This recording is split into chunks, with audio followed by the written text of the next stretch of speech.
Connecting to the internet. Internet. Networking software. World Wide Web thing on a computer today. Computer. Net Surfer Pro. Christ Air. Benihana. Nose slide. And a nose grind. Manual. Ollie. Casper. And a tail grab. Coffin. Kick flip. Christ Air. Christ Air 2. Christ Air 3. Return of Christ. Christ Air 4. Christ is dead again. Christ Air 5. Christ is still alive. Kick flip. Kick flip. Kickflip. Kickflip. Wait, Parappa, what are you doing here? Wait, Parappa, what are you doing here? Wait, Parappa, what are you doing here? That's actually the name of my custom trick. Oh, that's the name of your custom trick? Yeah. See, that's funny. I named mine Kick Punch It's All in the Mine. Oh, really? Yeah. It's where you do like a 280 and then you kick and punch during it. And yes, it's a 280, so you'll end up at a really awkward angle. You just have to keep spinning in order to land it. Don't worry. Yeah, I think that the problem with the Tony Hawk series, why it really went under, is that it only ever goes up in 180 increments. I want to be able to pull off a 312 Christ Air. Yeah, get out the what's it called? What's the thing that people use to measure angles? A protractor. Yeah, get out the protractor, Tony Hawk's protractor. And use that to measure the angle. Be like, yes, the world's first 216 degree McTwist. Very good. You deserve a prize. Actually, yeah. The good thing about this is that somebody could actually do a 420 in this new system. Yeah, that's true. Ooh, we could be the world's first 420 skaters. Are there even 420 skaters in the world nowadays? Okay, hang on. Let's think about happening.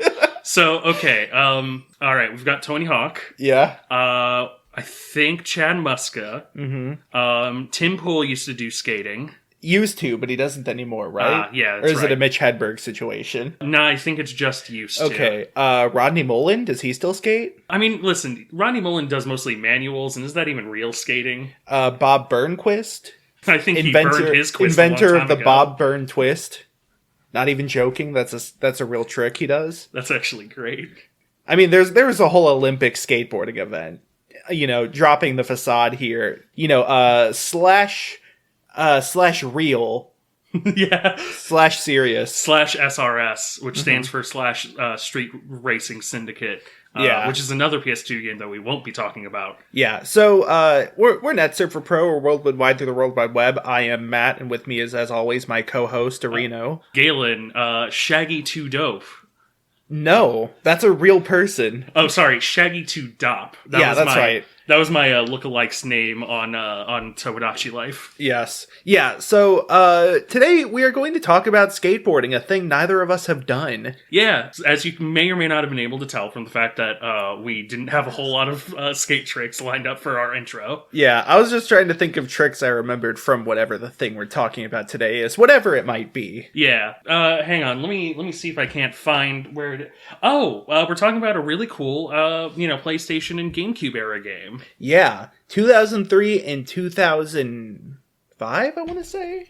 I think it's 2004, 2006. 2003 and 2006. Let's cut the difference. Yeah. Yeah. So, we're talking about Tony Hawk video games, specifically Tony Hawk's Underground 1 and 2, but I do want to get into a bit of a history of the Tony Hawk series. Yeah, this sort of a mini fact corner. Yeah. You just have to play the fact corner jingle, but sped up. Yeah. The Fact Corner. So, Tony Hawk's video games started with Tony Hawk's Pro Skater, and sort of a fun fact, originally Tony Hawk himself wanted the game to be a downhill skating racing game, but players in playtests responded better to the skate parks at the end of the courses, rather than the race itself. I don't know why they wouldn't have just started with the skate parks, because that's what skating is, more commonly attributed to. Maybe it's that they didn't have a, mechanical format to base it around, like a system of objectives, per se. That, a race is something more gamey, and that was already established. Yeah. You know, nowadays there's a lot of extreme sports games that have come and gone, but all of them really lend their structure to Tony Hawk's Pro Skater. You know, you've got your aggressive inline, your Dave Mira's BMX, your what's it called?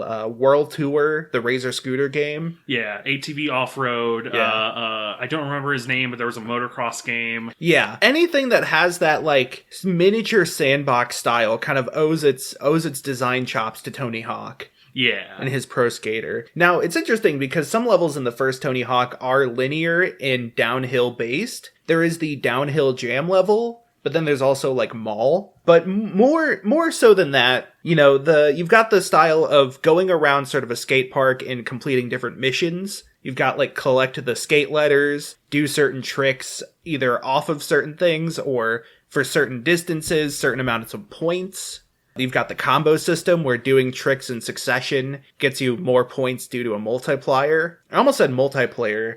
That's also in the Tony Hawk games. Yeah. In all of this, you're moving around on a skateboard, and they kind of use ollieing as a jump button. Which, I will say, if you know anything about real skateboarding, is hilarious because the first step, the biggest hurdle, is getting it off the fucking ground, and it is very difficult. Yeah. So, the other big thing about this that I want to mention mechanically is how you actually perform tricks. Is you have your jump button, your ollie, and then you have a flip button for like kick flips and stuff like that. You have a grab button for things that like nose grabs, tail grabs, and then you have a grind button. When you're in midair, you can hold any direction to like spin or move in that direction, and so you can also hold it alongside your other tricks to do different tricks. There's like 8 different tricks for each button plus direction. And then you also sometimes have, like, special move inputs, like a Hadoken. Yeah, it's a lot of quarter circles or, like, flicking from one, like, left to right or up to down. Yeah. In doing those, sometimes you'll have, like, a special meter that lets you do a special move that's worth more points. For a lot of the existing pro skaters, you do their, like, iconic trick in real life. So the Bob Burn twist. Or for Tony Hawk, it's the 900, because I think at the time, he was the first person to do it. I want to say that, at the very least, when like Pro Skater 1 came out, he was the only person to do it. Yeah. And then the grind button is sort of a big deal because anytime there is some grindable surface, if you press the grind button, you kind of snap to it. Yeah. And, you know, if you're in midair and you press the grind button, you'll snap to the next nearest rail if you're near a rail. It's very unrealistic in how grinding works, but it leads to a very fluid sense of movement. The closest sort of comparison is Mario 64, in that, like, you have these small playgrounds to move around in, and you go around completing different objectives and collecting different things. But, like, ultimately what ties those together is that fluid movement where you chain moves into one another. Yeah. Now, the original Tony Hawk came out for the PlayStation and Nintendo 64? Yes. Yeah. It also included a bumpin' soundtrack, probably the most famous being Superman by Goldfinger. Yes. Yeah. Interestingly, I'm pretty sure Tony himself chose the music in each game. It kind of has the feel of like bringing a boombox to a skate park and playing just like a mixtape. Yeah. It definitely has the feeling of like this is just stuff he listens to while he skates. And now you listen to it while you skate. Thematically, though, I really want to bring up the punk aspect of skating. So, skateboarding is interesting because it is a sport that is able to transform public spaces into playgrounds. If you look at, like, you know, skate tapes of people skating, you see a lot of the people, like, in alleyways, and they'll, like, hop onto, like, a little porch or, you know, a concrete sort of stairs. Or you'll have people jumping over stairs or grinding on railings on stairs. A lot of stairs. Yeah.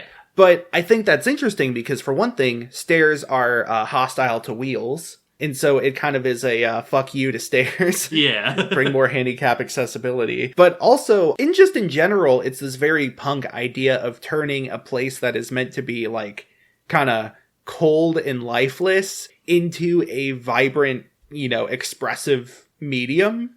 Yeah, it's a rejection of brutalism, in a sense. Not just brutalism, even. It's a rejection of, like, society, to not, you know, to sound a little cheesy. It's rebellious. It rejects the, like, norms of what you would use stairs for. Yeah, and like the punk aspect, I think, is also really important for the series as a whole because like it retains a lot of that, but I honestly also sort of feel like, without jumping ahead too much, you can almost sort of chart the like, you know, acceptance, but then also sort of absorption into culture of punk and counterculture through the Underground series. Yeah. Or not the Underground The series, Tony the Tony Hawk. Hawk Yeah. series. It's really funny because, like, the music in Tony Hawk's, like we mentioned, has, like, Goldfinger, but it has a lot of punk, ska, and hip-hop, very counterculture genres.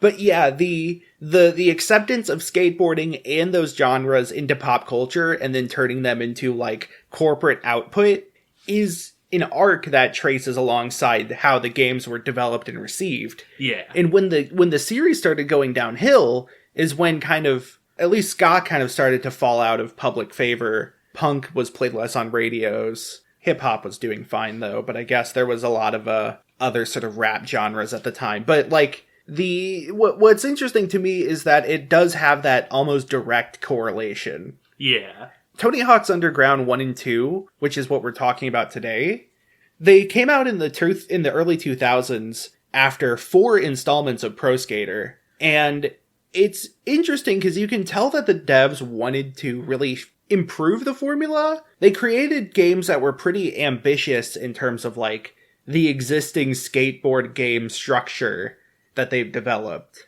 They were really sort of looking forward with the technology they had available. And so, like, what we get is the first Tony Hawk game to have an actual story, for example. I also want to briefly mention, I don't know if you were about to mention it, but the mechanical changes from each Pro Skater are really additive and really important. Like, it is, I would argue, nigh impossible to go back to the super original, like, Pro Skater 1 and 2. Because, like, in 1, there was, like, I literally do not think there was even manualing. There was grinding, flip tricks, and grab chicks, and that was kind of it. And then, like, in 2, they added manuals, but there still wasn't, like, reverts, I don't think. Yeah. Reverts were added in, I want to say 4, or maybe 3, but reverts, like, allow you to switch which foot is forward, but more importantly, they let you continue combos much better. Yeah. By transitioning from a aerial, like, pipe trick to the ground and then into a manual, which was kind of hard to do previously. Or if you have enough speed, you can go from one side of a half pipe to the other and continue your combo. Yeah. I also think that the generational gap is tearing this country apart, specifically the generational gap from PlayStation 1 to 2. So like Tony Hawk Pro Skater 3 and 4 both came out for PlayStation 1 and for PlayStation 2, and also like the other N64 and GameCube. Yeah. But like the stark difference between gameplay is like even in Tony Hawk's Pro Skater 4, it is very hard. Like they have most, if not all, of the modern stuff, even in the PlayStation 1, but it is very hard to go back to because there is still a certain like sluggishness. It feels like almost turn-based. Yeah. It's a Tony Hawk game at half speed. Yeah, they were really pushing the consoles to their limit, but then they also wanted to standardize. Yeah. Tony Hawk's Underground 1 was made for those, I don't know what generation that is. 5th generation? The good generation. Yeah, the good generation. The PlayStation generation. The greatest generation. The PS2 generation is my favorite generation of consoles, and the PS2 is my favorite game, so I'm a little biased. Oh, you play PS2? I'm a big fan of that game. Yeah, I really like the characters from PS2. Not Morgana, not Joker, not you. My favorite PS2 character is Sasha 9. I like when he goes, Rasputin. Wait, no, that's PN2. Psychonauts. Yeah, Psycho Sots. So Tony Hawk's Underground, you play as yourself, a up-and-coming skater from New Jersey. I'm not from New Jersey, but I can pretend because I am smart. I have a high IQ. Yeah, I really hate it when the game opens and it's like, you're in New Jersey, and I'm like, no, I'm not. I'm in St. Louis, idiot. Yeah, so you're an up-and-comer alongside your childhood friend, quote-unquote, Eric Sparrow, and you go to different real-life locations, or places based off real-life cities, in order to sort of make a name for yourself and get your big break as a pro skater. So you start in New Jersey, but then you go to, like, Manhattan, Tampa, Florida. You've got San Diego, Hawaii, Vancouver, and Moscow. I think I got all of them. Yeah, Moscow is the last before like the extra levels and such. Yeah. So we could probably recap the story of Thug 1 super quickly. Yeah. Okay. New Jersey. You start things out. You have a busted ass board. You are there with your friend Eric Sparrow. You skate in a dump. There's a dumpster behind your house, and you skate in it. And you basically, you get hyped for a demo that has Chad Muska. Chad Muska's coming to New Jersey. And he comes to New Jersey, and you're like, oh shit. If I impress Chad, the Virgin Eric Sparrow versus the Chad Muska. Yep. If I impress Muska, maybe he'll take notice of me. And so you do that, and he's like, hey, you're pretty cool. Here's a new board. You should talk to someone to, get you hooked up on like a pro career. Stacy Peralta is who you talk to. Who's a real person. Mm-hmm. And apparently a film director now. I Chad Muska is also a real person. Okay. You're not wrong, but like, I for a very long time, because like, your manager is just a fat guy named Todd. Mm-hmm. So like, I for a very long time wondered if Stacy Peralta was a real person, or was like, I mean, I get it, because in Thug 2, when you play as him, he has maxed out every stat. Yeah. So I was like, is this just like the legacy, like, god character? No, it's just a guy. Yeah. Before you leave New Jersey, Eric Sparrow steals some drugs from some truck.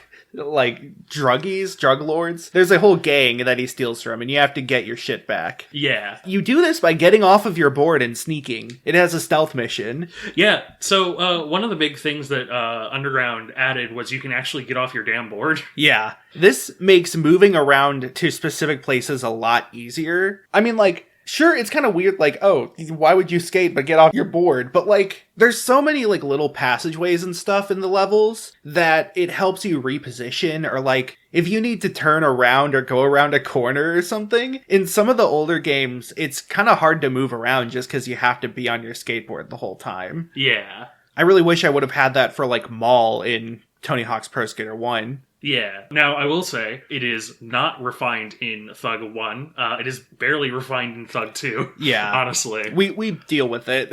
Yeah, it's a very, like, deal with the sort of jank, but it gives you an advantage over previous games. Yeah. So, you go to Manhattan, where you get in trouble with the police because Eric burns a police car. But also in Manhattan, you get a hold of Stacy Peralta, and he introduces you to this building that has a whole skate park built into it, and so you skate around there for a bit, you get a cool demo made, and then he's like, hey, there's a competition in Tampa you should go to. So you go to Tampa, you meet Bam Margera, who has a party on his houseboat, and he, pisses on a crocodile or something. Very, very average Bam Margera behavior. Well, yeah. So it's a bit weird to say that nowadays, But oh god, did Bam Margera do something very problematic? I mean, he's in like rehab, and he's kind of all like the other members of Jackass have breaking off ties with him. Oof. I don't think he was in the 1 and 2 remaster. Oof. He's basically just kind of like had a shitty time. Yeah. Yeah. I will say, going back to this, probably should have done a bit of Googling, because we're going to be talking about these people like they are in 2003, 2004. Yeah, so we are talking about games from the mid-2000s, early mid-2000s. We're talking about people's representations in that time period, and there is, like, cultural context for that, because in Tampa, there's a strip club. Yes. And I feel like that's such a weird thing to include in a skateboarding video game, but Underground 1 and 2 have this, like, South Park irreverence to them. Like, not South Park, but, like, people who, like, teenagers who watch South Park thinking it's the funniest shit, that's who they were trying to write for. Yeah, okay. It's a little bit early, and I'll probably expand on this further, but, like, Underground 1 versus Underground 2, Underground 1 feels a lot more like a punk video game to me. And I can justify that, but I'm not sure how. Okay. So, because, like, in Underground 1, first of all, it has a teen rating, and I'm genuinely a little surprised because, like, there's a lot of, like, bastard, and I'm fairly certain there's a bitch. There's, like, I don't think they say fuck, though. Yeah, they don't get the PG-13 one fuck, but, like, they have, like, a lot more. It is lower level swearing, but it is still a lot more than you would expect from even a teen-rated game nowadays. Yeah. It's kind of like when Shadow the Hedgehog said damn. Yeah. Except it's like the next rating level above that. Which Shadow the Hedgehog was E10, so... Yeah, exactly. Yeah, in Tampa, you do a actual, like, contest where Tony Hawk himself sees you, and he says, hey, nice skating. This is actually also the first idea. This is your first real key in that Eric Sparrow might not be as cool of a friend, because he, like, when you get there to the Tampa Am, they're like, you know, hey, you know, you gotta be on the list, and Eric's like, check the list, Eric Sparrow, right there, and he's like, alright, fine, you're in, but you're not, and your character's like, what, dude, didn't you send our shit in? And he's like, well, I mean, I sent mine in. Yeah. Also, when you first get to Tampa, Eric gets in trouble with the police again, and you have to do community service. Yeah. In his place. Anyways, you beat Eric Sparrow, you go to San Diego. I don't think a whole lot of important story happens at San Diego. Yeah, so after the Tampa Am, you, like, sign in with one of 5 labels. It's, like, Birdhouse, Girl, Zero, Element, and one other that I can't remember. It's the skateboards. Yeah, there's not a big difference between all of them. I went with Zero because I think I liked their video the best. Who wouldn't want to sign with Birdhouse? I mean, listen, That's Birdhouse... Tony. Yeah, Birdhouse is Tony, but, like, Element is Bam Margera. Okay, well, again, this is 2003. Yeah. So, yeah. Element is Canada, damn it, and you go to Vancouver later. All I remember about San Diego is it has one of the most annoying missions for me, which was the, like, the one where you have to do wall plants. Oh, yeah. Mm-hmm. Oh, man. Another thing that I think was added in 2 or 3 was spine transfers. And Yes. those are used a lot in Underground 1 and 2 as, like, ways to move around. It's basically like if you're over like a quarter pipe or a half pipe, you're able to hold the 2 shoulder buttons to, like, snap to it and go down. And a lot of times there'll be 2 pipes that are sort of facing each other. Not a half pipe, but the inverse of that, where you kind of go over one and then down the other side. Yeah, it's a half pipe and then a half pipe, like, immediately after. Yeah, and San Diego has a challenge where you do that over a statue a bunch of times. Yeah, okay. I want to, we're 25 minutes in, and I should probably explain just a couple of little bit of skater terminology in case you've never really played these games. Yeah. Okay, imagine a pipe. Mm-hmm. Take a minute, imagine a pipe, it's a big circle. Yummy. Cut it in half. So it's like just half of a circle, like lengthways. A C. Yeah, lengthways. So not a C, more like a U. Yeah, kind of like a big flat U. That is a half pipe. Hey, I know I'm big, but you don't have to call me flat.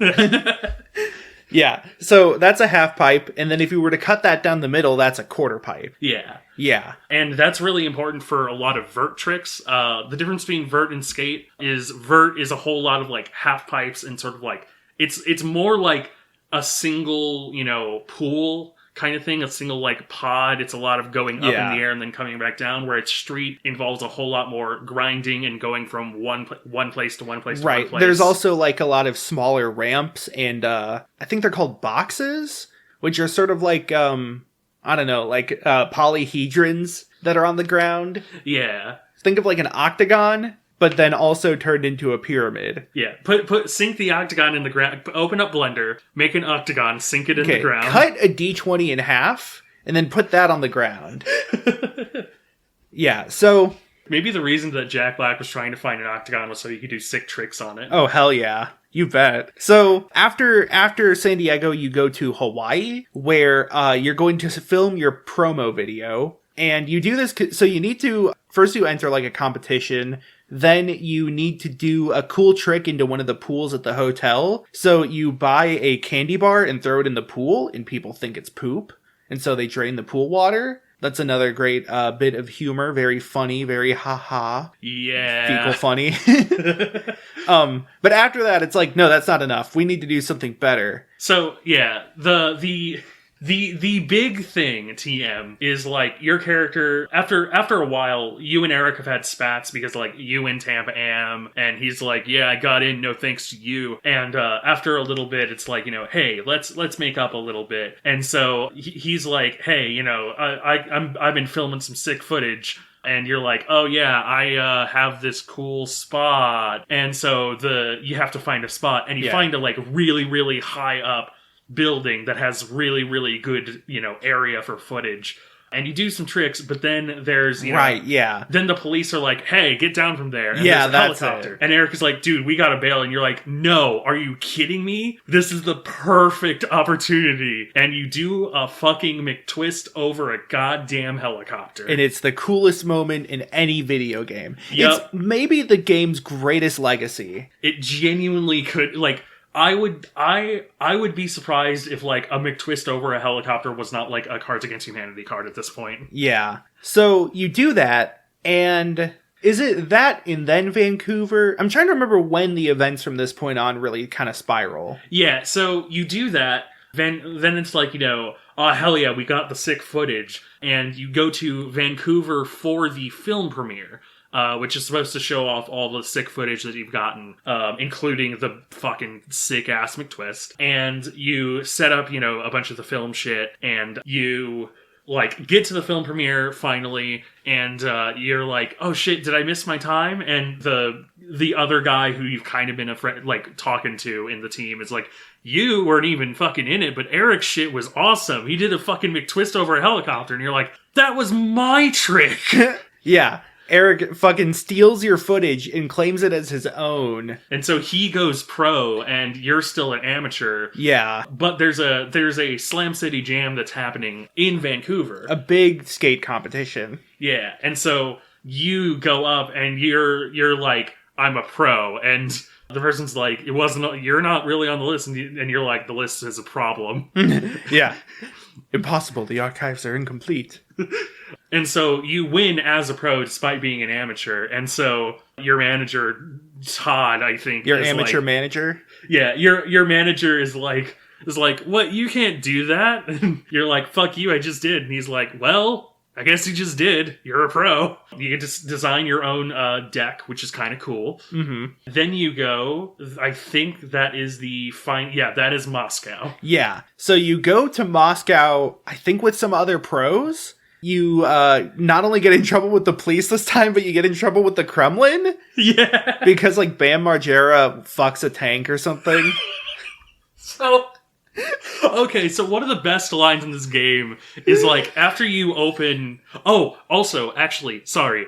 I should say, I think this game might have the world's first recorded D's nuts. You're trying to open a gate to get into more of Moscow... And so, like, Todd's like, get up over that wall. And you get up over that wall. And he's like, all right, now I've got to figure out part 3 of Operation D's. And your character goes, D's what? And then, the like, game stops for a minute. It goes black. Your character has white eyes. It's very, like, Mandela catalog, very analog horror as the realization sets in. And then he says, D's nuts. Yep. And... so that happens. Then the cutscene afterwards is all of the tanks going through the gate, and Bam Margera is looking there, and he's literally like, oh man, look at these tanks. Oh man, these tanks are great. We can't even go skating right now. Look at these tanks. And that's his whole dialogue. Yeah. It's so fucking good. Yeah. Again, 2003. So, yeah, you get in trouble with the Kremlin, and a CIA agent has to help you leave Moscow for another stealth mission. Well, no, it's not a CIA agent. It's not. Is it like a KGB agent? It's like a shady guy who's part of the organization TM. Okay. Your embassy bails you out. Also, Eric Sparrow was the one who like got drunk and like crashed the tank basically. Mm-hmm. This was also after, like, you sort of made up with Eric. Eric was like, hey, man, let's just make up. Let's put all this shit behind us. And you're like, you know what? Yeah. And you're friends for, like, a half level. Yeah. But then, yeah, you get bailed out by your embassy, but you don't have a ticket back. So you actually call on contacts you've had earlier in the mission, which is kind of cool. Mm-hmm. And you're like, hey, get me out of here. So you do some more missions. And then you deliver a parcel by doing a stealth mission. Love me some stealth missions in Tony Hawk games. Yeah, the second stealth mission. Yeah, so you do that, and you are able to get back home to New Jersey, where you have the final showdown. Well, no, not exactly yet. Oh. Because this is the final act of the game, is like, you're back in New Jersey, and you're like, Eric, what the fuck? And he's like, you're small fry to me, yeah. And so you're talking to Peralta, and you're like, man, I don't even remember why I did this. And he's like, you gotta find out why you did this, man. And you're like, man, I don't care about the money. I just want to skate. And he's like, well, you know what? Maybe that's what you need. You need to just, you need to be about the real shit, you need to be about the art of skating, not the money of skating, the inordinate amounts of money spent on skateboarding. So you start your own team, which you get to name and you get to pick out the pros in, and you put together a video, which is kind of interesting, because, like, you do a bunch of final challenges, and these challenges have no, like, curve to them. Oh my god. I don't want to harp on this too much, but, like, literally, like, it's one big challenge in all of the locations you've been to. Cool idea. I actually really like that.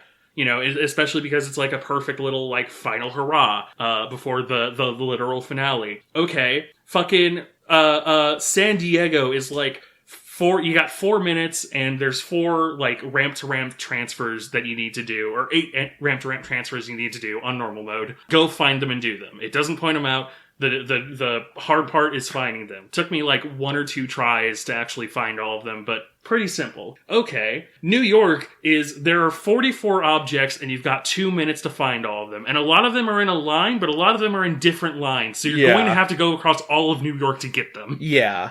Hawaii is due 4 spine transfers. Oh, yeah? Hawaii is hit R2 4 times. Yeah. And one's a fun one to do, though. It is a fun one. And then fucking Vancouver. Oh my god. Fucking Vancouver is do 3 spine transfers. Cool. Then do a 100k combo. Alright, whatever. But you are not allowed to fail. Yeah. Okay, one of the great things about... I literally did this yesterday, which is why I'm so steamed about it. One of the great things about this game is that it has that, like, Hotline Miami snappy quality of resets, where, like, the moment you fail something, it is pause, down, X, retry. If you're really good, you can literally get it in 3 frames. It is, like, super easy to just immediate retry. That means the frustration is way down. But for all of these, you're doing them as the different pros you picked out, which is neat. But it means that it adds that, like, 1 to 2 second delay from failing it to being able to restart it. And when you are not allowed to fail the moment you have started, and you accidentally, like, go off a fucking half pipe as a boneless instead of a normal ollie, which technically counts as a trick, and then immediately land 1 frame later, and the game is like, failed. It gets really annoying. Yeah. Yeah. I will say, one of my favorite things about the ability to get off your board is the combo timer run out, which is just a trick for getting off your board in the middle of the combo, but you can then get back on your board to resume the combo. Yeah. Which allows for some fun repositioning during lines. For anything that requires you to do a line in one combo, you can use that to help out. Yeah. And it just is another trick for the multiplier. Is that when New Jersey had the thing in the train yard? I remember there being an annoying mission in the train yard in New Jersey. Yeah. You do spine transfers, and you do tricks as they're called out, which is not terrible, but, like, you get 1 minute to do it. It's quite a few tricks, and, like, it is a very narrow area. And, like, there are other missions where if you go outside the area, it will reset you. Mm-hmm. That one is not one. So if you fuck off out of there, you might as well restart the mission. Yeah. The footage that you get for, like, completing that challenge is basically, like, all of the pros have their own actual demos. Oh, okay, yeah. Like, little short demos that kind of go one after the other. It's neat. Mm-hmm. I had Jamie Thomas on my team, and the first, 30 seconds of his is just him bailing a bunch, which is a real fun. I think that's also Bam Margera's. Mm-hmm. But Yeah, like you make that and it's like, oh hell yeah, and then you turn around and Eric Sparrow is like, oh how kawaii. Yeah, he's like, aw, I can't believe you're getting together with the power of friendship. I'm rich as hell. I'm going to sell skateboards to little children that break easily so that they buy more skateboards. I'm gonna be rich! And you're like, dude, pro skateboarding does not pay enough for you to be rich. You went into the wrong career in order to be rich. You do realize that this is like not anywhere close to like a movie star or like an NFL athlete or, you know, even MLB athlete. Like, come on, man. Stop gloating. He's like, no, I hate you. Fight me. And he's like, fight me for the Hawaii tape. And so you basically trick across all of New Jersey. You have to like follow his line. Thankfully, you don't have to follow it 1-to-1, and you don't have to do it in one combo. At least on normal mode, which is really fucking helpful. And you get the Hawaii footage. If I can slip into the Baron Stain dimension real quick. If you do the game, if the New Game Plus for the game is that you don't have to do the final mission. Because instead of doing the final mission, when he's like, one more line across all of New Jersey, you just fucking punch him. Yes, it's so good. It is, listen, I like a lot of video games. A lot of video games have really wonderful New Game Pluses, and there's a lot of really good, like, sort of endless games, basically, roguelikes and such. The single greatest New Game Plus in any video game is getting to punch Eric Sparrow. Yes, Eric Sparrow is one of the best villains in video games. So here's the thing, for one thing, it's evil version of Tony Hawk, Eric Sparrow. He is just an asshole behind every bad thing that happens to you, regularly makes it your problem, and then also he like gets way too in over his head. In the whole like money thing at the end is him like over commercializing skateboarding. And so the like Stacy Peralta bit is like, you know, what's the true meaning of Christmas, but true meaning of skateboarding? Yeah. It's like a Christmas movie, but in skateboarding form. Yeah. But yeah, just fantastic villain in that he's always like the thorn in your side, always like runner up at the competitions. And then, yeah, you just get to punch him on New Game Plus. Oh, it's so good. It's so good. He's got to be like the top post of punchable faces. Yeah. And then, you get the Hawaii footage, which is an actual in-game cutscene. Right. With your character. And it has, like, a tape filter. Yeah. Yeah. Well, some of it does. Some of it is, like, very cinematically shot. I do genuinely kind of wish that it was, like, all actually just like, the literal Eric Sparrow footage. Mm-hmm. And then there's a gag at the very end of it where he's like creeping on some ladies, and then Todd, your shitty manager, comes up and is like, "Oh, okay, let's see, what am I going to open with? Hey, it's the size of a needle, but you know it's faster than a sewing machine. No, I don't think that one works." And it's again, it's very funny, as you can tell by our riotous laughter. Yeah. So for one thing, I just realized Thug 1 follows the hero's journey. Yes! You live in your hometown, you're given a gift by a mystical figure, you then leave your hometown, you go through several trials, one of which finally sends you back home, questioning your role in the story, until you've come to a sudden catharsis and you reach out once more to vanquish the evil. Yeah. You're 100% correct. Yep. Peep our 7-hour documentary, How Tony Hawk's Underground follows the hero's journey. Yeah. So there's a lot to talk about obviously there's a lot to talk about where we've talked 40 minutes about the story, but there's a few things I want to mention about Thug 1 before we get to Thug 2.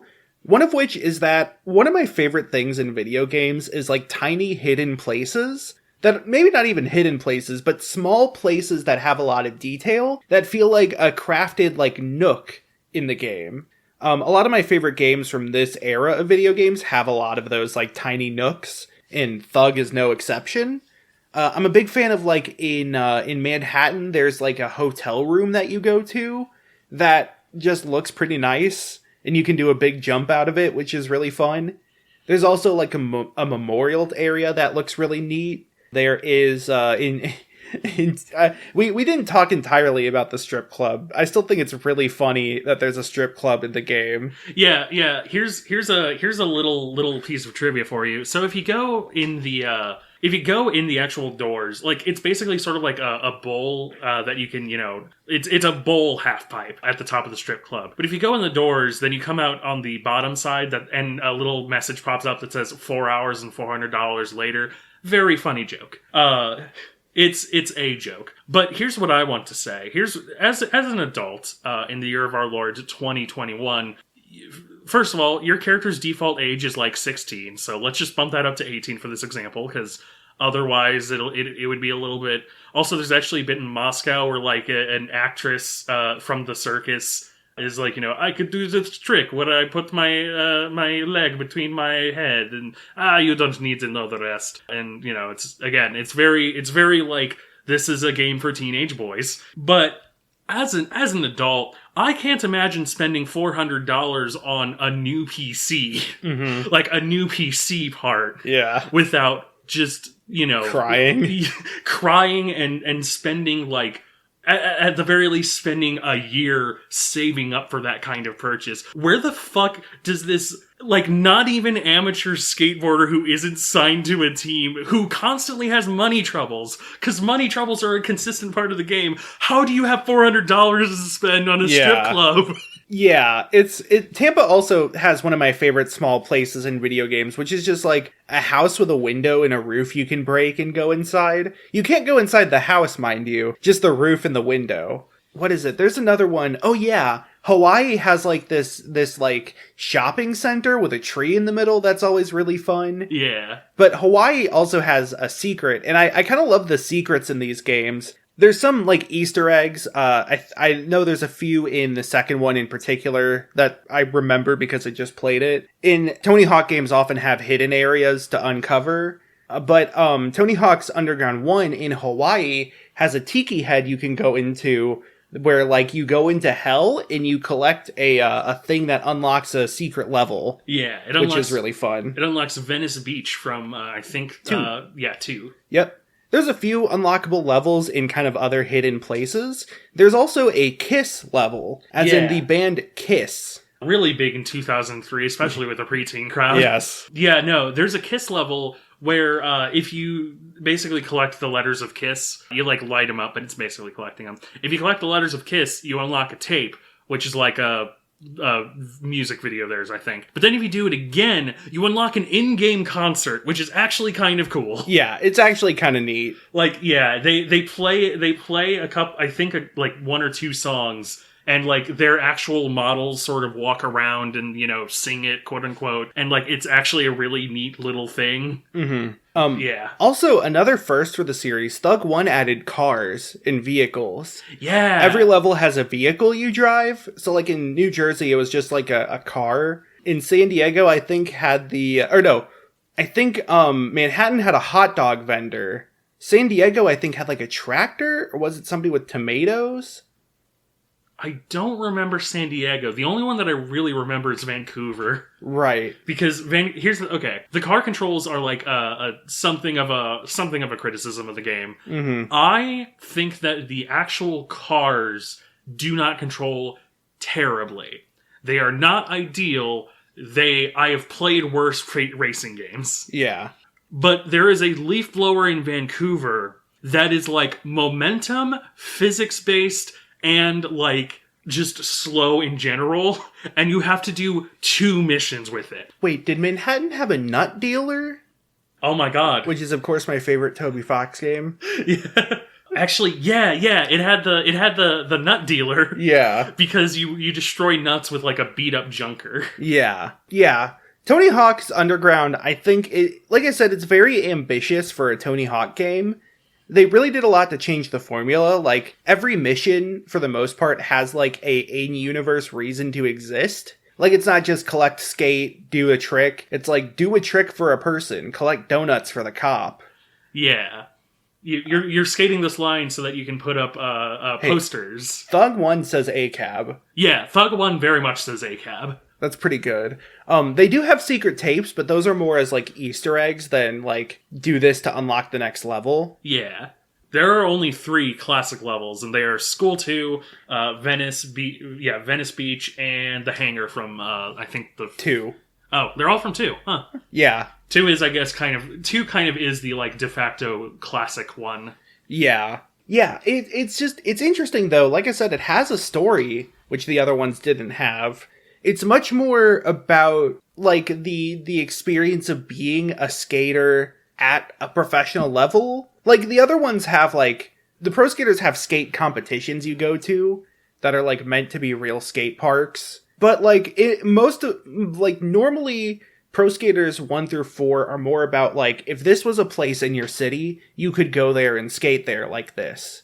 You know, like, if you lived in Philadelphia, then this is what skateboarding in Philadelphia could be like for you. Yeah. You know? But Tony Hawk's Underground, due to the storyline, is more about the experience of being a professional skater. You have to worry about contracts and money and, like, advertisements and sponsors and stuff like that. Yeah, it's like it is very honestly, like the actual, when you boil it down, story is very a little bit cliche. Mm-hmm. Like you said, it's very Christmas movie. Yeah. I gotta get to the Eric Sparrow concert, but if I do that, then, you know, my future will be secure, but I won't be able to marry the girl. Oh man.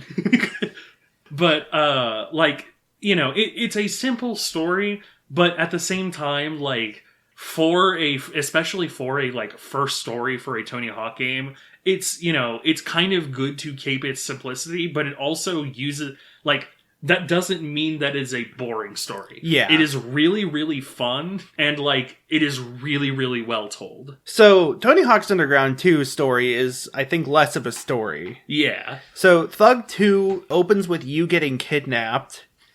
And it does open with you actually still riding in Jersey, which is kind of cool. Yeah. It opens with you in Jersey, just hanging out by the dumpster, the skate dumpster. Yeah. You get kidnapped, and then it turns out, psych, it was Tony Hawk and Bam, again 2006, and they're putting on a secret skateboarding tour that they're not doing any press for or any recording. It's just bros skateboarding. Hi, this is Galen in post. I would just like to say that we refer to the years as 2003 and 2006, but I have looked it up now later in post where I definitely am, and found out that it was 2003 and 2004.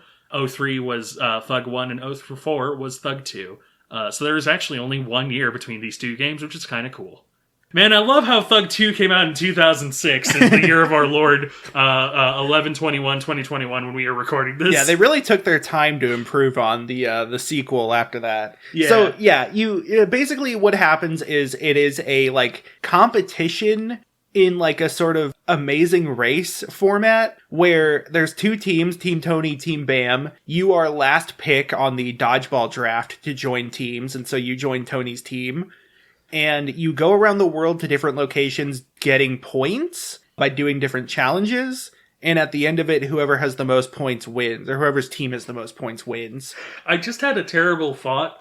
Does Tony Hawk does Thug 2 maybe have one of the best disability representations? Oh yeah, I was thinking, in terms of poly. There is a guy who is in, like, a full body cast. And he has like a mouth brace as well, and he's in a wheelchair, but he does all these cool stunts. Yeah, he does all these cool stunts in his wheelchair. It's sort of like I mean, it's very Timmy in a way. Yeah. Or Jimmy, who are both disabled characters in South Park. Yeah. But like it's the type of disability representation that is like, you know, people with disabilities can do cool stuff, but it does have the thing of, like, it kind of highlights the disability as, like, wow, isn't it such a surprise? Yeah, the like, literally the initial joke of him is, like, the last 2 picks are you and him, and it, like, literally pans down, and your character literally is like, sorry, your last 2 choice, you're stuck between me and a kid in a body cast. It's one of those things where, like, the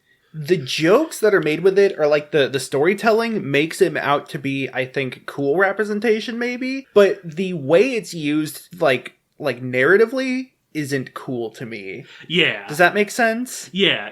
the joke is very clearly like, haha, this person in a wheelchair is doing all these crazy things. But it's one of those things where it feels like it could actually be reclaimed as like kind of badass. Yeah, I think reclaiming is a better way to put it, maybe. Like, I'm sure people could reclaim it. To me, it felt kind of weird. Like, on one hand, I do like it. On the other hand, it's kind of like the point of him existing is because it's shocking. You know, a person in a wheelchair can do these cool things. Yeah. Not that it's cool that somebody could do that. It's not empowering. Yeah. You know, it's more to provide this, like, you're supposed to laugh at him, it feels like. Yeah, exactly. I didn't. I thought he was kind of neat.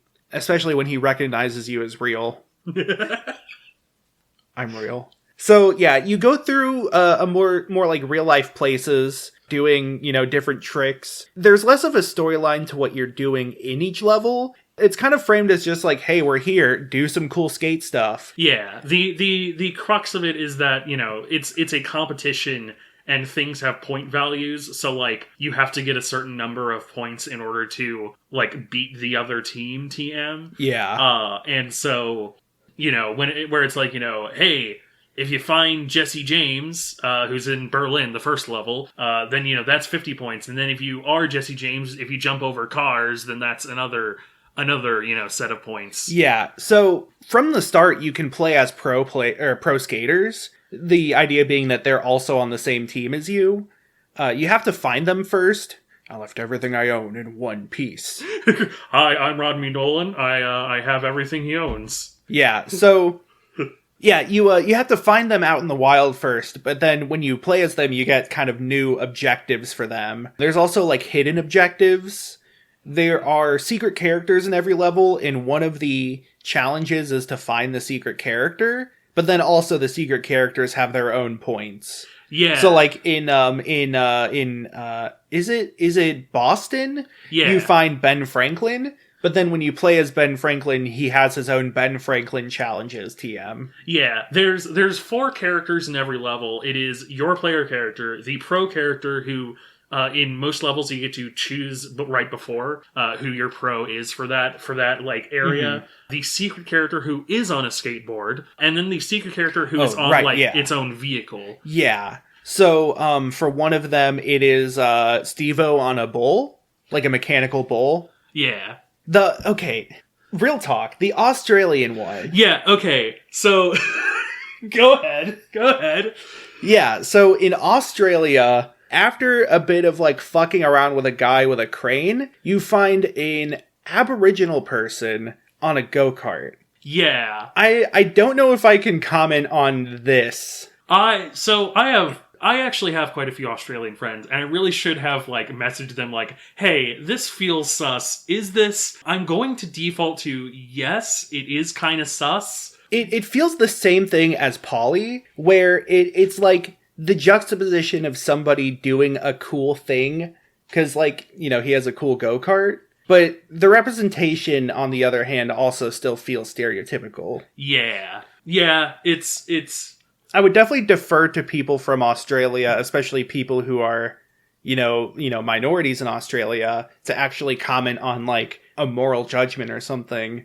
It's sort of I guess it's sort of a content warning then, or like if you were to replay this now, that is another of the time thing you should be aware of that does not hold up culturally today. I don't think. Yeah, I think that like, I'm rolling through it in my head, which I'll explain in a minute, but, like, for example, Amped 3, which is a game that I played years later, has a couple of cases of the actual R word. Oh, jeez. And, like, it has, like, cutscenes that are, like, anime style, but they do the very racist voice of Japanese people. Oh, yeah. I do not think there's anything exactly that bad in Thug 2. Yeah, there are some accents. There's like a polka band in Germany, in Berlin. Like, there are some things, I don't think they do that for... like cultures that are traditionally discriminated against. Yeah, like in Except Thug 1, maybe the Aboriginal guy. In Thug 1, like, yeah, it's like in Thug 1, there's, you know, all the Russians are very stereotypical, but like, let's drink vodka. Yeah, and shoot journalist. Yeah, it's Nubelborski. it is very Nubelborski. But like I hesitate to call that exactly racist instead of just stereotypical, because like the idea of whether or not like Russians kind of are under the purview of white people, but like it's also very stereotypical representation. It's sort of like the difference between Apu and like Mayor Quimby or Otto. Like one of them is punching down, one of them is punching up or sideways, probably sideways. Yeah. Like there's clearly punching down, and then I don't know. Yeah, there's I think it's more punching sideways in the case of your Germanys or your Russias. Yeah, it's actually German, not Germanese. Wait, there's more than there's only one Germany. Sorry, again, I'm from the Berenstain universe. But so I did not replay Thug 2 because Thug 2 was the game that I played so goddamn much as a child that I want to sit here and see if I can't actually name off the full level list. So be my guest. Okay. Put my pizzas to the test. So, training is the first level, technically speaking. Tutorial. It is the tutorial. It is the tutorial level, and I think it is actually very much stylized. At least the first area is stylized after the tutorial level in Thug 1. Mm-hmm. Then there's Boston, where you have Jesse James and Ben Franklin and the Star Wars kid. Yeah, that's one of the Easter eggs. Yeah. The Star Wars kid, remember that meme? And then the other one is a guy about to fuck a goat. Yeah.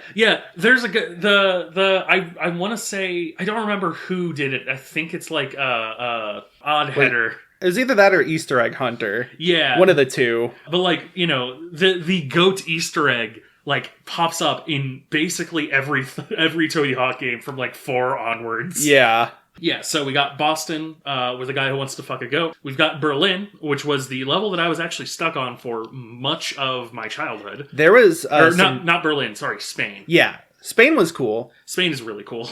I like the lizard statue. Yeah, the little dragon. Then we got Berlin after that, because that's in the story when you get switched with Bam's team. So you get to play with Bam and Polly. Mm-hmm. There was one challenge in particular that took me way too long in Berlin, and it was get owned. Yeah, there's a building that has like Sprounked on it or something. Yeah, and you have to knock off a bunch of letters so it spells owned. But to actually do that, it took me a long time to figure out that I was supposed to do it from like really high up, from like a few buildings away, and then jump to it. And even then, it felt like a really difficult jump to make. Yeah, it is one of the stupider challenges, basically. Yeah. Yeah, Berlin. This is where I'm getting a little shaky. I want to say number 4 is Australia? Yeah, like Melbourne. Yeah. Number 4 is Melbourne, Australia, or wherever it is in Australia. Mm-hmm. Number 5, it's not Louisiana, because Louisiana is next to last. And I think that there's one more there. Yeah, I'm trying to remember now. Is there one between Melbourne and Nolans? Okay, so it is Melbourne and then Nolans. Okay. I do want to say, though, at the end of Australia, you get your clothes stolen by Eric Sparrow, who's in this game. He's less of like a villain, more of like a jokester. Yeah, he's a punching bag, basically. Yeah, it's like they were like, hey, remember that guy that we made you hate? Yeah, this is the one where we just shit on him. Yeah. But also, he steals your clothes, so you're like naked, except for underwear. I didn't realize how dummy thick I made my custom skater. But I got that and I was like, oh shit, those thighs. Shit, my character got the dumpy. Yeah, it was really funny. I had a bit of gender euphoria. Damn.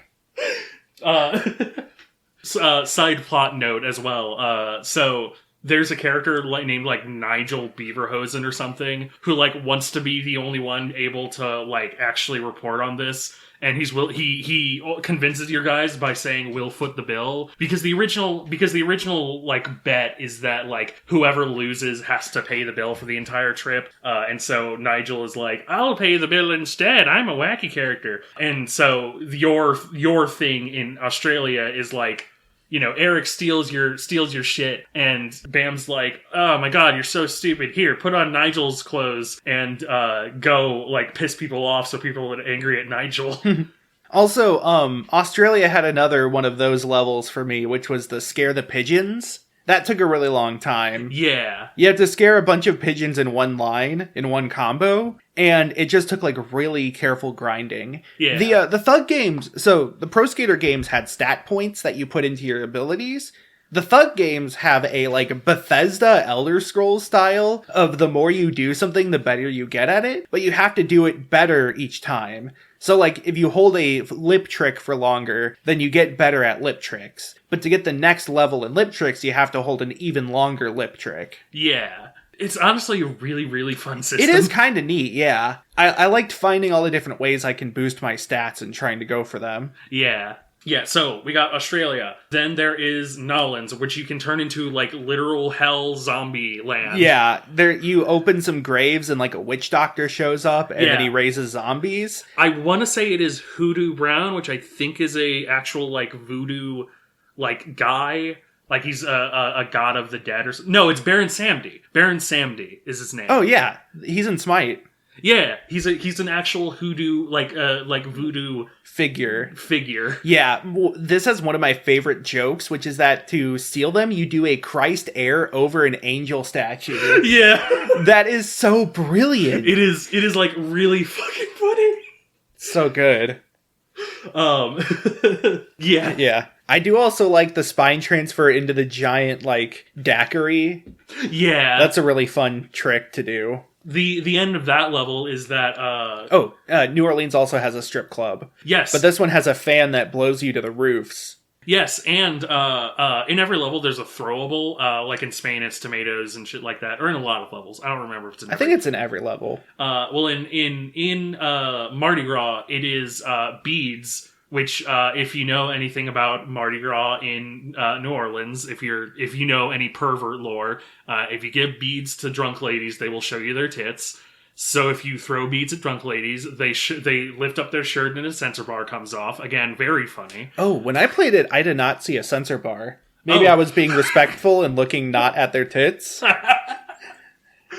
But I do not remember that. You got the triple X rated version. No, I just didn't see the tits either. I thought they just kept their shirts on. Oh, man. But so, yeah, so at the end of New Orleans, you, like, do this big, like, triple jump over a helicopter, which feels like, again, kind of a victory lap on Thug 1. So, yeah, it's not over a helicopter, it's under a helicopter. Oh, yeah. You grab onto it like Sonic the Hedgehog, you jump down with your skateboard like Sonic the Hedgehog, and then you go over a ramp like Sonic the Hedgehog, and then you grab onto another helicopter. Like Sonic the Hedgehog? Yeah. And actually, every time you grab onto it, you do say, "Talk about a low-budget flight." Yeah, I'm out of here. So, yeah, then, like, you get that sick-ass stunt, and, like, all the pros are like, "Yeah!" And then they crash into the bog. Oh, yeah. And so, like, they're, going to jail, basically, and Tony's like, "Hey, don't worry about them. They've been in jail more times than I can count. But you know what? Me and you, we're gonna tear up Skatopia." And you get to Skatopia, which is, I think, was a real place. Sort of, like, constructed area in the, like, Jackass times. Yeah. Yeah, it was a, like, Camp KYS sort of style. It's very, like, 2x4 technology, almost. Yeah. And the pro this time is Tony Hawk, which is kind of cool. Yeah. So, it's like a little, like, sort of homemade place. It has, like, a barn, an old school bus. It has, like, a whole bunch of mine shafts. You get to play as Bigfoot. Bigfoot has, like, a gas-powered skateboard that's really awkward to use. Yeah. It's pretty cool, though. It's kind of just, like, the like, final fun level, kind of a tour. Kind of the wacky level, if you will. Yeah. Also, the like secret character is Ryan Sheckler, who in this game is like fucking 15 or whatever. And I like, if I remember correctly, he is now, a really, really big pro skateboarder still, and is, like 30 or whatever the fuck. Good for him. Yeah. And like, I don't know, it's kind of funny. Like, it's like how in Tony Hawk Project 8, there's, like, a kid who's again like 11 or whatever. And then like just a few years ago, that kid is now a man and has like his own skateboarding mobile game or something. Yeah. It's really weird to go back to. Yeah. But yeah, at the end of it, Bam rigs the entire place with fireworks and wants to explode Skatopia. And so you do that. Yeah. Well, first you do save the animals. Oh, right. You do save the animals. You do save the animals, and then you have to go through the whole place in one line again. As the amateur. As the newbie. Yeah, except it's kind of worse than New Jersey. It's entirely downhill, except for like the very start, but most of it is like you can only really manual there. Yeah. You have some freedom, but not a whole lot. But I don't think it's as like dynamic as Eric Sparrow. For me, it was like grind manual for a really long time and hope I don't mess up the manual. Yeah. But yeah, it ends with like your character busting out of like the big billboard in the middle, and then Nigel is like, give me the tape, and you give him a joke tape. The end? Basically. Yeah. Yeah, and that's kind of that's the story and the game, more or less. Yeah. Thug 2, so it's very Jackass. It has a lot more of that, like, prank nature, almost. In Thug 1, the pranks are vilified, with Eric. But Thug 2 is a lot more like, hey, ruin this city because it's funny. Yeah. Fucking break these signs, bust open this building. I forgot Berlin also has robots that skate around. Yeah. Little toy robots. It also has, I don't know if they're also the robots, but, like, aren't those the ones that are, like Mickey Mouse heads or something? Yeah, kind of. Dead Mouse. They're kind of Dead Mouse, yeah. There's also, I thought it was kind of neat, one of the levels has Shepherd Fairy graffiti. Obey? Oh, yeah! Yeah.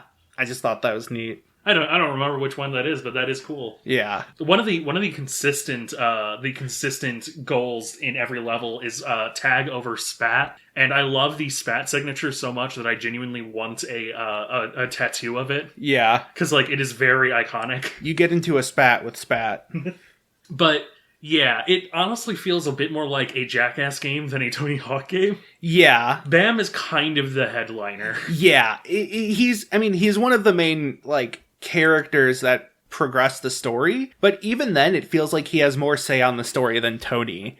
Yeah. Tony's like, I love skateboarding, everybody. Hey, don't you love skateboarding? And Bam's like, dude, fucking blow up this building. Do it. I'll give you 30 points if you do it. I'll give you 30 points if you take this pipe bomb and plant it on this car. I'll give you 30 points if you take a shit right now. Dude, if you can get into the actual IRA, 100 points. Do domestic terrorism. But, yeah. Do international terrorism, because most of this game is outside of the U.S. I'll give you 50 points and a hat. I'll give you 50 points in this hat I found behind the dumpster. 'Tis I, Don Quixote. I'll skateboard on my horse for you. Wait, is it a skateboard or a horse? It's a horse! Nobody tell him. That would actually be kind of a funny fucking, like, if a Thug 3 style game has Don Quixote as the Spain character. Yeah. Yeah, it even has Steve-O. Yeah, it has Steve-O in Spain. Have you ever seen Steve-O's dog? I haven't. It's a very cute dog. Aw. You should check out Steve-O's dog. Yeah, it's interesting. It's really weird to me because, like, Thug 1 has, like, a kind of ambitious story in terms of its scope. And it kind of has a message it's trying to say about, like, what it means to skate. But then, like, Thug 2 is kind of the opposite. Yeah. It kind of is like, ooh, grandeur, spectacle, explosions, barf, beer, sex. Like, this is why it's kind of like, I genuinely feel like Thug 1 is a more punk game, despite Thug 2 kind of having more literal punk elements. Yeah. Like, Thug 1 feels like an indie game that managed to get a AAA budget. Yeah. And, like, Neversoft, the developers, had been making Underground for a very long time at this point. And so, like, it wasn't a literal indie game. Right. But, like, it has that sort of feel. It has that, like, ambition, maybe? Yeah. It feels very ambitious, and 2 feels ambitious in a different way that feels a little, I don't know, detrimental to the first one. Maybe. It has a kind of different scope that it's going for, but it just feels like the story is more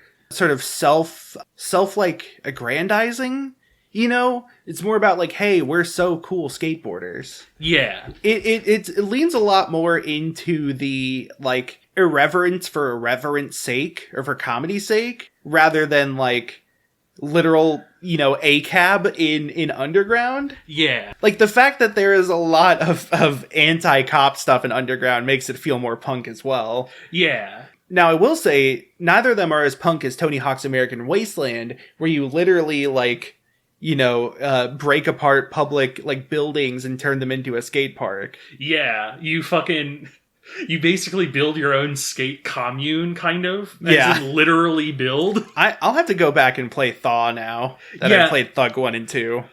So I played Thaw not too long ago, a couple of years ago, and, like, that is actually a really interesting lens to sort of think about it now, because I remember kind of cringing at it. There's a lot of, like, it's not even like, you know, oh god, this is dated so horribly. It's more just like, there's a fucking Ben Affleck joke about how he sucked in Pearl Harbor.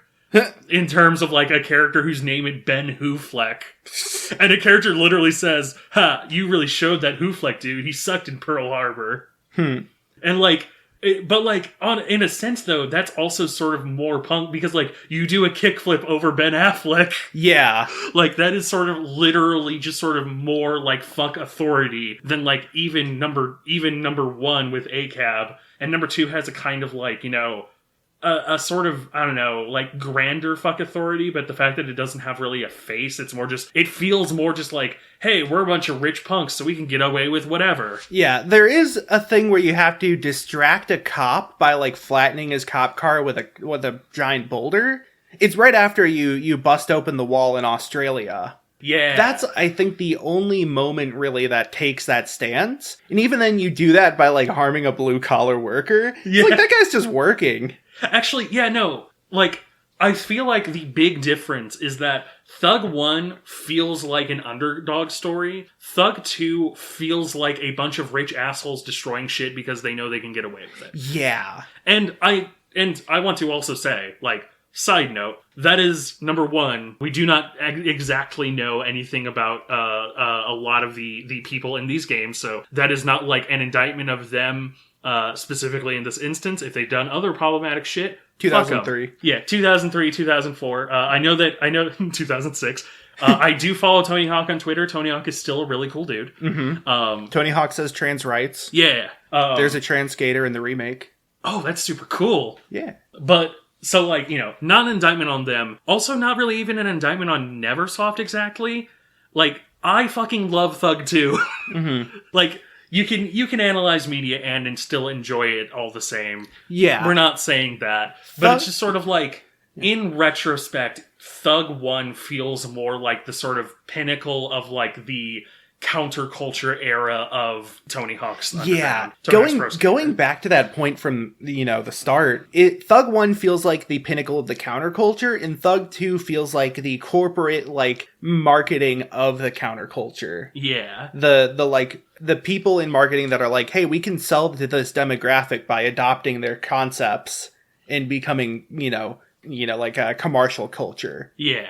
Also, with the way the objectives in 2 are structured, it feels a lot closer to Pro Skater. And so it feels more like 2 is like a Pro Skater game with a story attached, rather than 1 which is like a new twist on the Tony Hawk formula. Yeah. There's sort of a return to roots with Thug 2 that, you know, as far as like level structure and mission structure. Yeah. I mean, Thug 2 also quite literally has a classic mode and a story mode that have wildly different levels between them. Yeah. As well. Which, like, in terms of value, I guess kind of does make Thug 2 a little bit, like, more, you get more out of it, quote unquote, but... Mm-hmm. But, like, I don't know, the secret level is not nearly as interesting, although it does have, like, 3 distinct... I actually like the secret level in 3 a lot. I mean, in 2 a lot. Thug 2. I think that it is a really fucking cool secret level. I feel like the sort of interesting, like doing a literal concert is more interesting of an idea for a secret level. I like the sequence of like nested secret areas. And the giant pit in the final one is really good for increasing your stats if you just need to get a few more points. Yeah. So I will give it that. Doing like the spine transfer into that is also really fun. You can also dance with Satan. Yeah. Who's like kind of a bit of a flamboyant lounge dancer, and not even flamboyant in the sense that he doesn't put on a lisp or anything. He's just sort of like in loungewear and then does kind of a like... It's almost like an Austin Powers type of flamboyant. Yeah, exactly. Yeah. Yeah, I don't know if I have much else to say, really. Just kind of a fun anecdote. One time I was trying to find a song from the Thug soundtrack, so I searched song from Tony Hawk's Underground with a flute. Bam, right there, got the song.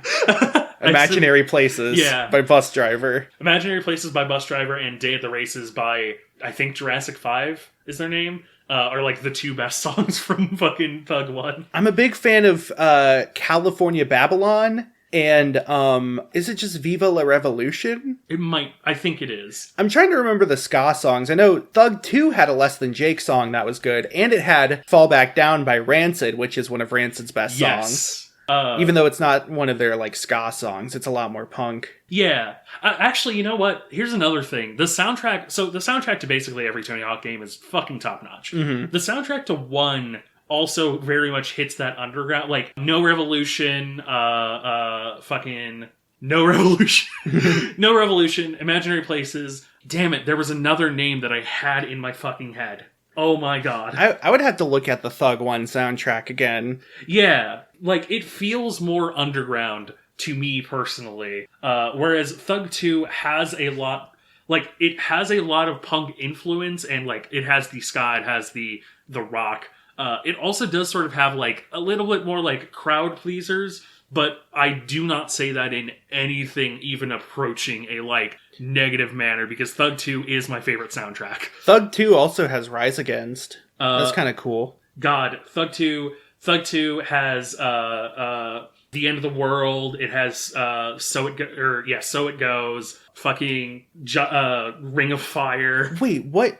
Oh, there's an Authority Zero song on the Thug 1 soundtrack and a Dropkick Murphys song? Wow, there's some good songs on here. If you do nothing with Tony Hawk, go listen to the soundtracks at the very least. Yeah. Oh, Separation of Church and Skate is in Thug 1. I Want to Pierce My Brain. That's pretty good. It always sounds like I want to pierce my butt.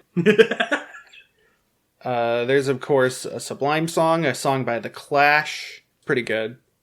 Yeah. Yeah, I mean, like, I think, we're starting to see sort of a revival in skateboarding video games, but we're also starting to see a revival in skateboarding, in ska. Skateboarding was just added to the Olympics. There's like a whole bunch of ska bands now. There's a whole new sort of movement in ska, of new tone, of just like artists that are kind of returning to the political roots of ska while also infusing the sound with sort of new ideas. And I think like Tony Hawk was Tony Hawk's Pro Skater, the popularity of skateboarding games follows the same tracks as those other things. In Tony Hawk's Underground was, I think, like the perfect like apex maybe for that. And I hope we get another like new Tony Hawk game, maybe not necessarily in Underground, but I'm hoping that with the future for like ska and skateboarding looking pretty good, that translates into the video game series also looking good in the future.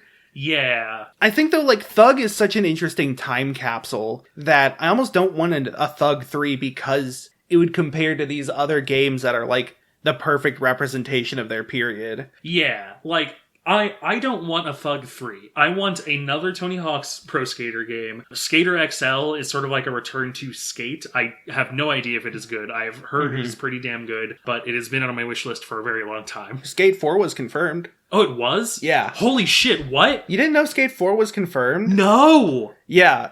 It's in development still, but Skate is interesting because they went for a more like realistic-ish, more of like a simulation control style. Especially with like grinding, you actually have to position your board correctly. Yeah. They also have like an open world, but like their off board is a lot better designed. They have funny glitches. That's where Helix Snake got his start. Oh my god. Yeah. The skate games also have the Hall of Bones, where you just bail and, ruin yourself. Yeah. Which is fun. But I feel like they're a lot more modern than Underground, whereas Underground has, like, the grungy UI. The, like... it's the type of UI that has, like, rust effects on it, because that's what is punk and grungy. Yeah, like, Skate... Okay, so I can't actually specifically make this comparison. Skate was a 2007 video game. Yeah. And 2007 was a really good year for video games, but, like, 2007 is, like, also the crux of, like, where modern gaming culture starts. Mm-hmm. And Tony Hawk is very early 2000s. Well, Thug especially. Thug especially is early to mid 2000s in a really wonderful time capsule way. And so, like, they can't be compared one-to-one as much as marketing compared them one-to-one. If you like realism, go to Skate. If you like arcadey shit, go to Tony Hawk. Mm-hmm. Just play both. They're very good. Yeah. I really do want to recommend these games. I mean, obviously they have some material that's not really great nowadays, but I think, keeping that in mind going into it, it's still a great time. And it's just super interesting to see where culture was at that time. Yeah. Like I said, it's sort of a time capsule, a period piece. Yeah, it is. Also, the honestly, I can also even say that, like, the marketing from, like, Nokia and shit kind of makes it even more hilarious. Oh, that reminds me. In Thug 2, one of the brand logos you can put on your shirt is Napster. Yeah. This is specifically pointed out in the Monster Factory for Thug Pro. It's so good. It's hilarious. Also, Shrek is playable in one of them. Yeah, in Thug 2. Shrek is in Thug 2. His graffiti is a big part of Thug 2. His graffiti is him burping the Shrek logo. The fact that you can, like, graffiti and spray paint on things is also very punk. Yeah. Even if it's sort of just copied from Just on Radio. You're not wrong. But yeah, like, Shrek is playable. There's nothing more 2000s than Tony Hawk's Underground 2. Oh my god. It's like one of my favorite games for a very good reason. Yeah. Go listen to that episode. It's true. It's on the list. In terms of modern things, well, we might be getting a Skate 4. We did get the Tony Hawk's Pro Skater 1 and 2 remake. The remake's very good. Didn't the developer of that, though, get folded into some other bullshit at EA? No, that's Vicarious Visions. Oh, yeah. Okay. Activision. Right. Vicarious Vision still exists, and they do really good remasters, but it's Activision Blizzard, Yeah. But the remake is apparently very good. I desperately need to play it. For some reason, I fucking haven't. If you are looking for specifically to play Thug 1 and 2 style games, there is a fan mod on the PC called Thug Pro. You do need a copy of Thug 2. If you Google, I'm sure you can find a very legal copy. Yeah. We would never condone Googling Thug 2 free on Google. For legal reasons, we were not going to tell you we're to pirate Thug 2 and then download Thug Pro. Yeah, but Thug Pro, it doesn't have the story mode built in. It does have better display options, which I had to play it at like 640p, and it was really awkward. I couldn't play it on my like 1920 by 1080 computer without some stretching. But it doesn't have like the story, but it does have free skate and online play for everything in Thug 2 and Thug 1, and I think 4 and 3. Yeah, I think it also has some like Disney skate oh hell yeah levels give too, it that like Tarzan Andy's Realm. level. Yeah, Andy's Realm. Andy's Realm. You've passed into Andy's Realm. You must answer my riddles 3, lest ye be trapped forever in me toy box.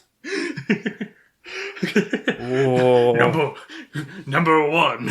I reside in boots, yet I am not a foot. What am I? The monkey from Dora? No, it was a snake. Oh, I guess. God damn it. Number 2. I am where snakes live. What am I? A boot? Correct. Number 3.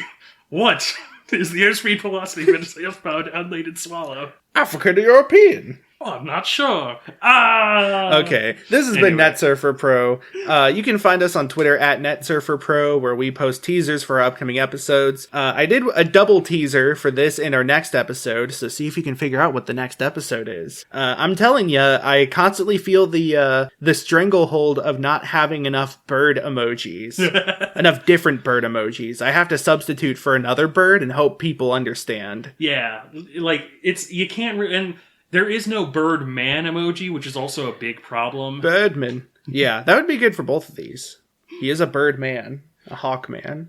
Hawkman. Hi, I'm Mike Hawkman. Where else can we find NetSurfer Pro? You can find us on any podcasting platform you listen to, where you can give us a rating, give us a like, give us a comment. Let us know your thoughts. You can also send us messages on Twitter to sort of, if you have any suggestions or requests for episodes. We'll see what we can do. You can also follow my second YouTube channel, Twack2, which I'll have a link to on the NetSurfer Pro Twitter, where we have started uploading the a sort of playthrough we're doing, a NetSurfer Plays. We have one episode up right now, and I'll have the second episode up this week. So check that out if you're interested in one of Galen's favorite games. Yes. You can follow me on Twitter at MattCraigGaming, where I post my hot takes, sort of talk about stuff I've been doing recently, post links to things I've been working on. I'm pretty soon going to post a picture of my favorite albums. So if you want to see what my favorite albums of all time are, you can check that out. And you can check out my stream on twitch.tv/twack, twitch.tv/twak. I stream Tuesday, Wednesday, Friday from about 1 p.m. Central Time to 3 or 4 p.m. Central. I play competitive games, roguelikes. I've been playing a lot of Teamfight Tactics and Binding of Isaac recently. And every other Friday, I play Hitman, and people can use channel points to mess with me. Also, now Twitch affiliates get 5 emotes, so I'm going to have 5 emotes. Hell yeah! If you sub to me. If you sub to Matt, you can give Matt 5 emotes. Nice. That's a lot of emotes, and when you add them all up together. Yeah, that's 1, 2, 3, 4, 5. You can find me on Twitter and TikTok at Galen Wilson. That's at GalenWils0N. I post my hot takes and may or may not be posting a video of a cat that was in my backyard, which is very cute. You can also find me on Twitch at Machine Gun Vampire. I do not stream. You can also find me on YouTube at The Only Galen on YouTube. I have... I think I'm going to be putting out a comedy video first. I think I finally decided I want to put out a comedy video about analog horror stuff. Oh, damn it! I didn't mention the thing about analog horror. Oh, yeah. Okay, so that's the end of my callouts. So here's some bonus content for those who have listened all the way to the end. So you get to design your own board, like your own board graphic, in Thug 1, which is actually specific to Thug 1. Kind of neat. But some of the options for board graphics are like deep fried faces. And I swear the moment I saw them, I was like, this is like Mandela catalog shit. Like it has so much modern meme potential that I'm surprised no one has like grabbed those graphics because like they are literally like E-style deep fried bullshit. Anyway. And with that, we will see you later. See ya. Bye. All right, let's bounce. Kickflip.